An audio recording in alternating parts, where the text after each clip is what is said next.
बातमी आहे। ब्रँड हा शब्द बाजारपेठेतल्या उत्पादनाला वापरला जातो असं नीलम गोरे म्हणतात। ठाकरे ब्रँड या शब्दावर नीलम गोरेंची खोचक टीका। ठाकरे ब्रँडची प्रचिती जी आहे ते अजून कायम आहे। येत्या काळात त्या प्रक्रिया ज्या आहेत ते मनसे असतील किंवा शिवसेना असेल त्यांच्या नेत्यांकडनं येताना पाहतो। मला असं वाटतं की त्यांच्यावर काही मी भाष्य करणार नाही। त्यांचा जो आनंदाचा उद्याचा दिवस आहे तेवढा आनंद त्यांनी जरूर साजरा करावा। पण मुळामध्ये ब्रँड हा जो शब्द आहे तो आपण बाजारपेठेतल्या एखाद्या उत्पादनाला वापरतो।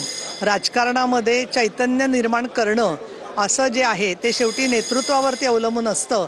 त्यामुळे काही गोष्टींची उत्तरं काळ देईल, परंतु माननीय एकनाथजी शिंदे यांच्या नेतृत्वाखालची जी शिवसेना आहे त्यांनी विधानसभेच्या निवडणुकीमध्ये स्वतःची मोहर विधानसभेत ज्या प्रकारे 60 आमदार निवडून आणून व्यक्त केलेली आहे तो त्याला विरोध करणं म्हणजे कुठेतरी मराठी जनतेचा विश्वास जो आहे तो चुकीचा होता असं म्हटल्यासारखं होईल, याची जाणीव त्यांनी ठेवावी।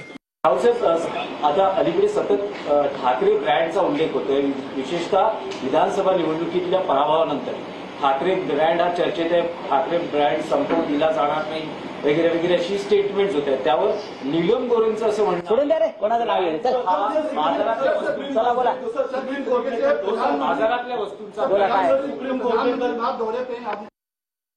बघा असं आहे की ज्या दिवशी उद्धव ठाकरेंनी हिंदुत्व सोडलं त्याच दिवशी यांच्या ब्रँडचा बँड वाजला आणि म्हणून आता काही ब्रँड नाही राहिलेला आहे। आता जोही आहे तो बँड झालेला आहे। म्हणून मला असं वाटत नाही याचा खूप काही फरक